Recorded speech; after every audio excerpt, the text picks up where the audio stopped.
Friends, कैसे आप लोग। मेरा नाम दीपांशु। आज मैं आपको पढ़ाने वाला हूँ क्लास 8 का चैप्टर नंबर 1 क्रॉप प्रोडक्शंस। तो आइए मैं आपको पढ़ाता हूँ चैप्टर नंबर 1 क्रॉप प्रोडक्शन। कैसा चैप्टर, आइए ये रहा हमारा first chapter. Chapter number first crop production. मैं आपको इसकी हिंदी मीनिंग बता दूँ। क्रॉप प्रोडक्शन क्या होता है? काटना और उत्पादन करना। क्रॉप प्रोडक्शन की मीनिंग यही होती है, काटना और उत्पादन करना। ओके, तो आइए आज हम लोग पढ़ते हैं। अगर आपको वीडियो पसंद है तो लाइक सब्सक्राइब शेयर जरूर करना। ओके, हम लोग पढ़ते हैं। यहाँ लिखा हुआ व्हाट इज द क्रॉप्स।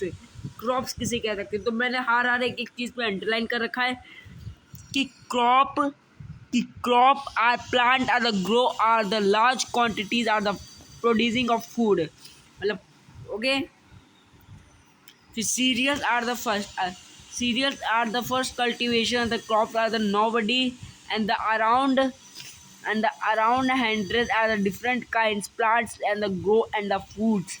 मतलब क्रॉप, जैसे अगर हम लोग कोई भी क्रॉप अगर उगाते हैं तो उसके लिए हम लोग कोई बड़े से खेत में उसके जो दाने टाइप के होते हैं हम उसे डालते हैं, छिड़काव करते हैं। अब हम vitamin minerals grains etcetera. Okay, grains. तो जैसे कि अब हम लोग इसको इतना रहने देते हैं, हम लोग आगे बढ़ते हैं। जैसे कि हमारे पास एक टेबल है, उसमें बोला गया है some of common crops plant. Common जैसे कि सीरियल्स में क्या है? Wheat, rice, corn etcetera. Pulse में ग्रेन, बी, ये सब। और रूट क्रॉप्स में है स्वीट पोटैटो। ट्यूब क्रॉप्स में पोटैटो और ऑयल सीड में mustard oil, groundnuts, sunflowers etcetera. जैसे हमारे फाइबर क्रॉप्स जूट, कॉटन्स, ऐसे है। तो जैसे कि आप लोगों को पता है खारिफ क्रॉप्स और राबी क्रॉप्स क्या होते हैं, तो मैं बता दूँ। खारिफ क्रॉप्स जो होते हैं, दीज आर द क्रॉप्स और the sowing of the rainy season, जिनको हम रेनी सीजन भी कहते हैं। जून और सितंबर के महीने में हम लोग उसे लगाते हैं और हम लोग उसे मतलब जैसे कि खारिफ क्रॉप्स, आप लोगों ने ज़रूर 2 क्रॉप्स के नाम तो सुने ही है। जैसे कि ये जो मैंने अभी लिख रखा है खारिफ क्रॉप्स और राबी क्रॉप्स। ओके, जिससे मैंने लिख रखा है, जिससे इस बुक में है। और आप लोगों ने ज़रूर इन सबके नाम एक बार नहीं बहुत बार सुनेंगे कि खारिफ क्रॉप्स किसे कहते हैं, राबी क्रॉप्स किसे कहते हैं। तो जैसे कि जो खारिफ क्रॉप्स है हम इसे जून और सितंबर में लगाते हैं। और हार्वेस्टिंग हम इसकी कटिंग कब करते हैं? अक्टूबर नवंबर में। जैसे paddy, mine's, groundnut, cotton etcetera. और राबी क्रॉप्स हम लोग कब लगाते हैं? राबी क्रॉप हम लोग अक्टूबर मार्च में जो लगाते हैं उसको, जो विंटर सीजन में लगाते हैं हम लोग। और वो हम लोग उसकी हार्वेस्टिंग करते कब?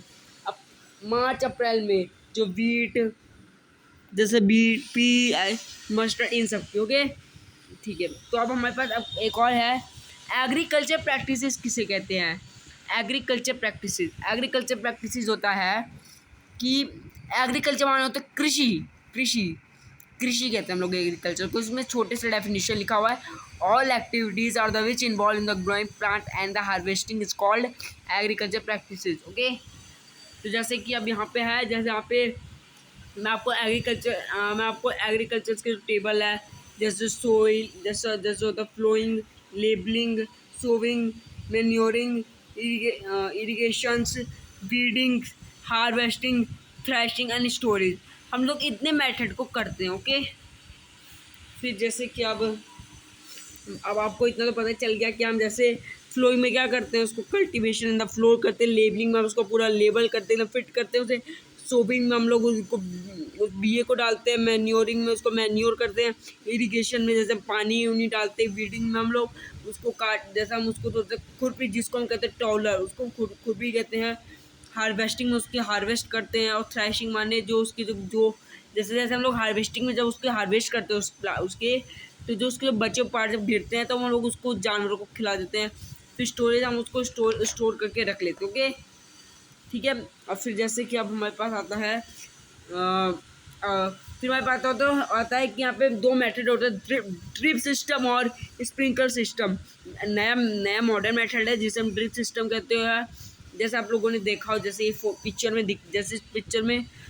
पिक्चर में दिखाया गया हो, जो है इसके अंदर ये देखो। जैसे कि ये जिसका ये पौधा है, इसके अंदर देखिए पाइप टाइप का लगाया गया है, पाइप टाइप का। उसके अंदर धीरे धीरे पानी छोटे छोटे ज़्यादा वो पूरे पूरे उसमें पहुँचा देता है। और इससे पानी की वेस्टेज भी नहीं होती कभी भी, और इससे जो ये जो खेत है हमारे, इन सब में इन चीज़ों में पानी बहुत ही आराम तरह से पहुँच जाता है। ये सब नए और मॉडर्न मेथड है, बहुत ही अच्छा मेथड है, इसको हमें यूज़ करना चाहिए। ये हमारे वाटर को सेफ रख, जैसे वाटर ज़्यादा वेस्टेज नहीं करता है। ठीक है, अब यहाँ पे हम लोग पढ़ते हैं मैन्योर किसे कहते हैं। तो मैन्योर है, manure is the original substance obtain from dead and decade plant remains. Okay, इसे कहते हैं मैन्योर। मैन्योर डेड और डिकेड प्लांट में जो डाला जाता है उसे हम कहते हैं। फिर फर्टिलाइजर्स, फर्टिलाइजर्स किसे कहते हैं। There are the chemical substance, एक तो फर्टिलाइजर मैन्योर होते जो जैसे मैन्योर एक देसी उपाय होता है, और फर्टिलाइजर में केमिकल वो थोड़े थोड़े मिक्सचर रहते हैं उस चीज़ को। ओके, इसे कहते हैं। फिर हमारे पास डिफरेंशिएशन भी रहते हैं कि मैन्योर फर्टिलाइजर में क्या क्या होता है। तो तीन मैं बताता हूँ। मैन्योर जो होता है वो वाटर में जल्दी सोल्यूबल नहीं होता, और फर्टिलाइजर बहुत ही आराम से हो जाता है। और मैन्योर होता है, ये मैन्योर एक्ट वेरी स्लोली होता है, बहुत ही स्लोली होता है। ये जो है ये फर्टिलाइजर बहुत जल्दी एक्ट कर देता है। और ये जो होता है हमारा मैन्योर इन्वायरमेंट फ्रेंडली होता है, क्योंकि ये सब गाय भैंस गोबर जब आपने कभी देखा होगा, जब ये सब डिकेन हो जाते हैं तो उन्हीं का खाद बना के उसमें डाला जाता है।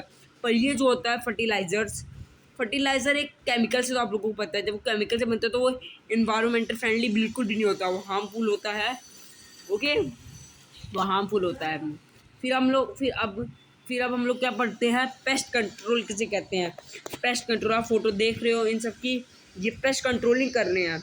ये अपने खेतों में दवाई छिड़क रहे हैं। जैसे होता नहीं है, देखो यहाँ लिखा हुआ pets are the animals are the cage. जैसे कोई पेट्स वो जो होते जानवर जो खेत को चढ़ मतलब वो नहीं करते, मतलब जैसे आते तो खराब कर देते हैं। तो ये जो होते हैं इसी को कहते हैं पेस्ट कंट्रोल, जो खराब ना करे, जो जानवर आते हैं वो खराब ना करे। ठीक है, और फिर अब हम लोग पढ़ते हैं यहाँ पे क्या, एनिमल हस्बेंड्री। एनिमल हस्बेंड्री माने पशुपालन, हिंदी में हम उसे क्या कहते हैं, पशुपालन। और अगर हम इसके छोटे डेफिनेशन बताएं तो छोटे डेफिनेशन होता है कि the animal husbandry are the process of the management and the breeding feeding care and the domestic animal is called animal husbandry. बहुत ही छोटे, जिसे हम कहते हैं पशुपालन। जैसे हमारे पास आ जाता है मिल्च एनिमल, आप देख सकते हो जो इतने सारे गाय भैंस मिल्च। तो मिल्च एनिमल किसे कहते हैं, तो हम इन्हें कहेंगे the animal that are the give by use of milk. The milch animal जो जानवर हमें देते हैं दूध। कौन कौन देते हैं, गाय भैंस बकरी ऊँट, ये सब होते हैं मिल्च एनिमल। अब हमें आता है, अब पोल्ट्री फार्मिंग किसे कहते हैं। पोल्ट्री फार्मिंग में लिखा हुआ the rearing of birds of the chicken ducks string and the flow of the obtain is egg of the meet.